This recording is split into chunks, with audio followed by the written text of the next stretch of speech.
नमस्कार सभी को।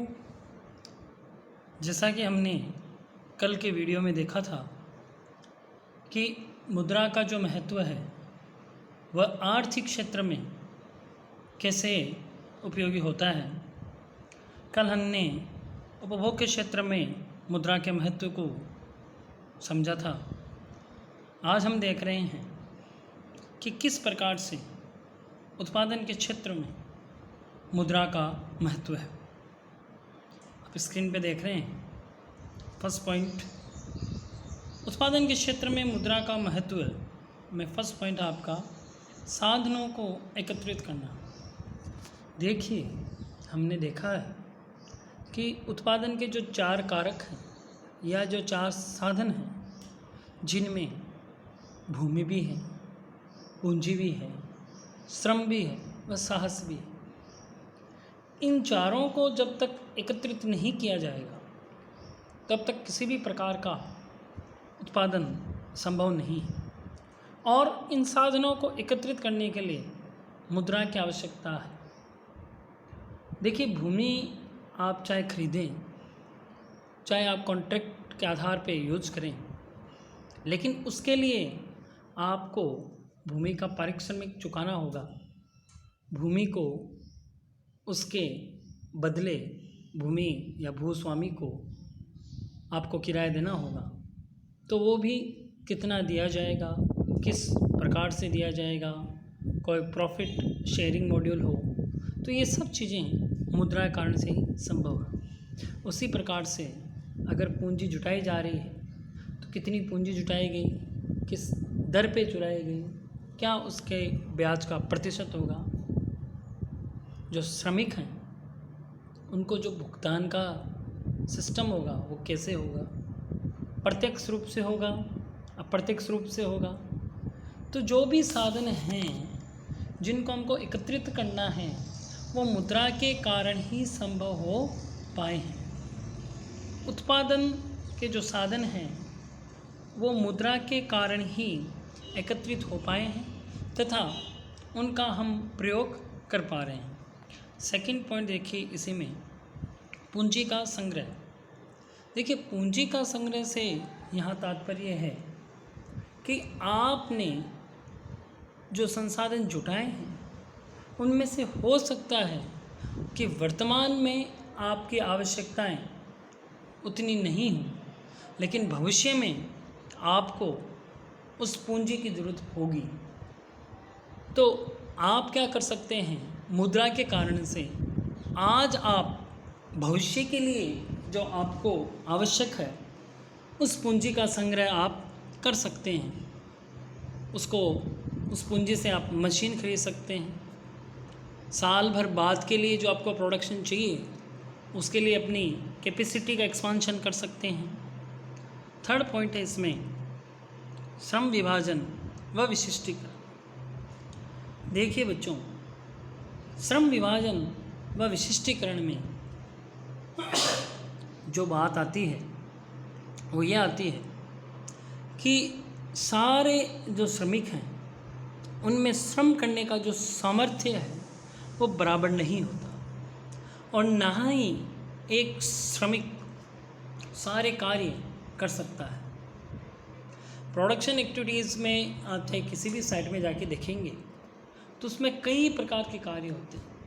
अगर आपने कभी कोई मकान के निर्माण का कार्य देखा हो तो आपको पता चलेगा कि एक व्यक्ति सारे कार्य नहीं कर रहा। जो नींव खोद रहा है वो निपाई नहीं कर रहा, जो निपाई कर रहा है वो फर्श नहीं डाल रहा, जो फर्श डाल रहा है वो प्लम्बिंग का काम नहीं कर रहा, इलेक्ट्रिशियन का काम नहीं कर रहा, कारपेंटिंग का काम नहीं कर रहा, वो छत नहीं डाल रहा। तो देखिए, बहुत सारे कार्य होते हैं और हर व्यक्ति हर कार्य में एक्सपर्ट नहीं होता। तो जो एक्सपर्ट है वो जो एक्सपर्टीज उसके पास है, अगर उसका भुगतान अलग तरीके से नहीं होगा, अगर उसको उस एक्सपर्टीज के बदले में एक्स्ट्रा पेमेंट नहीं मिलेगा, तो वो इतना स्किल्ड या इतनी स्किल सीखेगा नहीं। तो यहाँ पे श्रम विभाजन एवं विशिष्टीकरण मुद्रा कारण इसलिए संभव हो पाया है कि मुद्रा के कारण से हम उस विशिष्टीकरण की, उस श्रम विभाजन को बढ़ावा दे पा रहे हैं।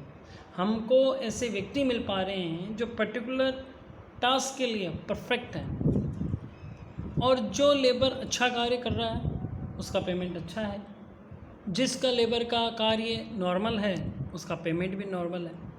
तो मुद्रा के कारण से श्रम विभाजन व विशिष्टीकरण, लोग अलग अलग स्किल्स सीख रहे हैं, पर्टिकुलरली स्किल्स में माहिर हो रहे हैं।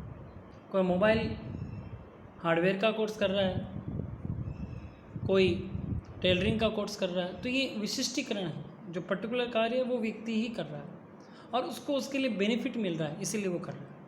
नेक्स्ट पॉइंट देखिए, उत्पादन की मात्रा एवं प्रकार। देखिए, आप कच्चा माल तैयार करते हैं, आपका तो फिनिश प्रोडक्ट है, लेकिन वो किसी इंडस्ट्रीज़ के लिए रॉ मटेरियल का भी यूज़ हो सकता है।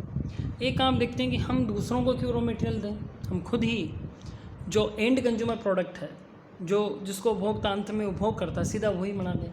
तो वो हम बनाएं, नहीं बनाएं, खुद बनाएं या दूसरों से बनवाएं, या जो पूरी प्रोसेस है प्रोडक्ट की उसको हम हाफ करें, पूरा करें, कॉन्ट्रैक्ट पे देवें और जॉइंट वेंचर बनाएं। अगर एक ही यूनिट 5-6 प्रकार के प्रोडक्ट बना सकती है तो कौन सा प्रोडक्ट कितनी मात्रा में बने, कब बने, ये सारी चीज़ें जो तय की जाती हैं वो इसलिए सुलभ हो पाई हैं क्योंकि मुद्रा का आविष्कार हो चुका है। हम मुद्रा के रूप में एनालिसिस कर लेते हैं कि वो चीज़ हमारे लिए बेनिफिशियल है या हमारे लिए वो नुकसानदायक है। नेक्स्ट पॉइंट है पूंजी की गतिशीलता। देखिए, मुद्रा के आने के कारण से पूंजी में गतिशीलता बढ़ी है।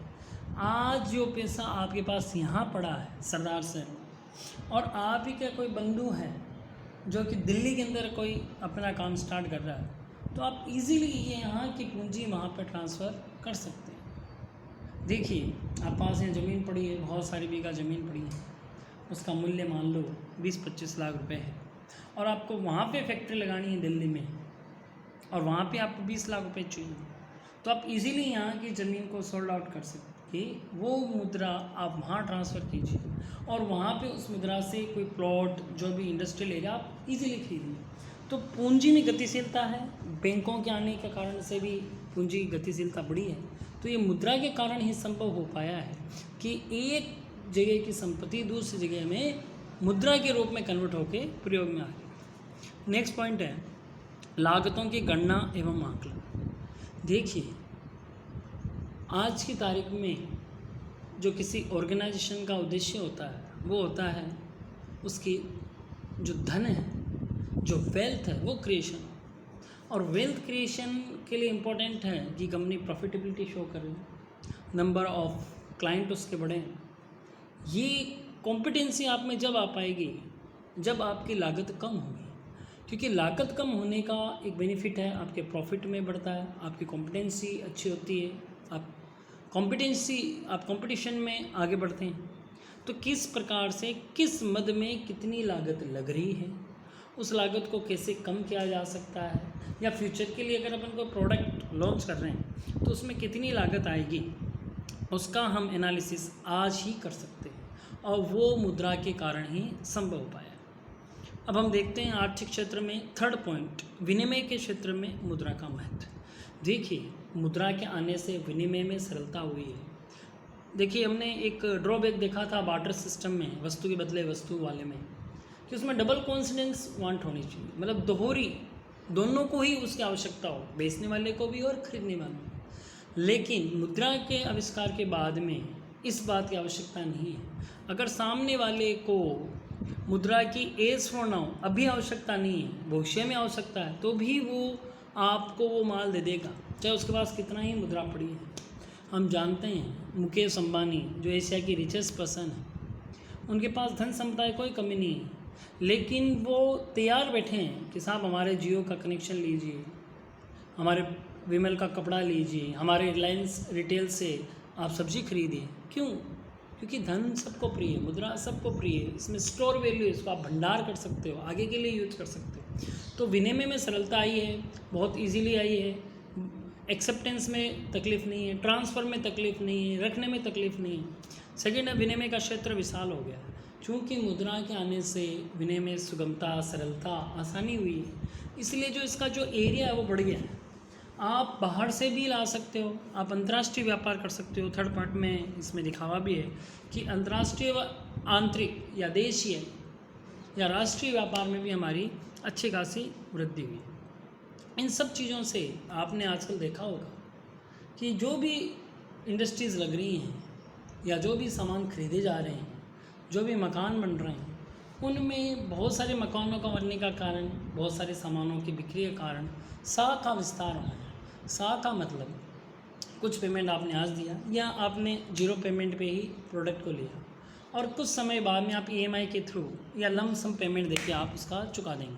वर्तमान में आपके पास धन या मुद्रा न होते हुए भी आप उसको भविष्य में चुकाने की क्षमता होने के कारण उन वस्तुओं को भोग कर पा रहे हैं। तो सा के कारण जो उधार जो आपको मिल रहा है आज की तारीख में, वो भी मुद्रा के कारण ही संभव हो पाया है, क्योंकि मुद्रा में ही उसका मूल्य, उसकी ईएमआई तय की जा रही है, समय तय किया जा रहा है। नेक्स्ट है मूल्य तंत्र का विकास। मूल्य तंत्र का विकास का मतलब होता है जब डिमांड और सप्लाई किसी भी प्रोडक्ट की मार्केट में क्रैश होती है, मार्केट में टकराती है, मिलती है, तो वो मूल्य नियंत्रण तय करती है। मूल्य तंत्र का मतलब कितने रुपए में कितने लोग बेचने को तैयार हैं, कितने रुपए में कितने लोग खरीदने को तैयार हैं। तो इससे उस प्रोडक्ट की, उस वस्तु के मूल्य नियंत्रित होते हैं। आपने देखा होगा जब आप बाज़ार में जाते हो, एक दिन टमाटर सस्ते हो जाते हैं, अगले दिन महंगे हो जाते हैं, वापस सस्ते हो जाते हैं। तो ये सस्ते हो रहे हैं, महंगे हो रहे हैं, सस्ते हो रहे हैं, ऐसा क्यों हो रहा है? क्योंकि जो मूल्य तंत्र है, जो प्राइस मैकेनिज्म है, वो डिमांड सप्लाई से इफेक्ट हो रहा है और उसको हम किससे मैच कर रहे हैं? मुद्रा से। नेक्स्ट है आर्थिक क्षेत्र में जो चौथा पॉइंट आपका वो है वितरण के क्षेत्र में मुद्रा का महत्व। देखिए, मैंने आपको बताया था कि उत्पादन के 4 कारक, भूमि, श्रम, पूंजी और साहस। अब उनमें किस प्रकार से बंटवारा होगा, भूमि को कितना मिलेगा, श्रम को कितना मिलेगा, पूंजी को कितना मिलेगा, ये प्री डिसाइडेड भी होते हैं। तो ये प्री डिसाइड हो गया कितना मिलेगा, कैसे मिलेगा, तो ये मुद्रा कांड से संभव हुआ है, क्योंकि मुद्रा में समानता का गुण पाया जाता है। मुद्रा में ऐसा नहीं है कि आप पास जो नोट है वो कम चलेगा, मेरे पास जो 100 का नोट है वो 110 में चल जाए, ऐसा कुछ नहीं है। जो पुराने सीरीज़ के वो भी 100 में चल रहे हैं, जो नए की सीरीज़ में वो भी 100 चल रहे हैं। तो इसमें मुद्रा के आविष्कार के कारण से वितरण में जो उत्पादन के कारक हैं उनमें आसानी हुई है। राजस्व के क्षेत्र में देखिए, राजस्व का क्षेत्र मतलब है आय व व्यय का समायोजन या बजट आप बनाते हैं। हमने देखा है कि सरकार भी करों का संग्रह करती है, तो वो ये ध्यान रखती है कि अमीर लोगों से लिया जाए और सामाजिक लाभ सिद्धांत के तहत गरीब लोगों का ज़्यादा से ज़्यादा भलाई किया जा सके। जो जितना टैक्स दे सकता उससे ही टैक्स लें, जो टैक्स दे ही नहीं पा रहा उससे टैक्स ना लें। तो ये जो राजस्व का क्षेत्र है जिसमें बजट बनता है, आय की कहाँ से होगी, व्यय कहाँ होगा, चीज़ों को मैनेज कैसे करेंगे, ऋण कितना लिया जाएगा, कर किस प्रकार से लगाए जाएंगे, करों की दर क्या होगी, कर का प्रभाव क्या होगा, ये सब भी मुद्रा कांड से संभव हो पाया। देखिए, अभी तक हमने जो आर्थिक क्रियाएँ देखी उनमें प्रत्यक्ष रूप से मुद्रा का प्रभाव होता है। अब हम देख रहे हैं आर्थिक क्रियाओं में अप्रत्यक्ष रूप से। देखिए, बहुत सारी चीज़ें हैं।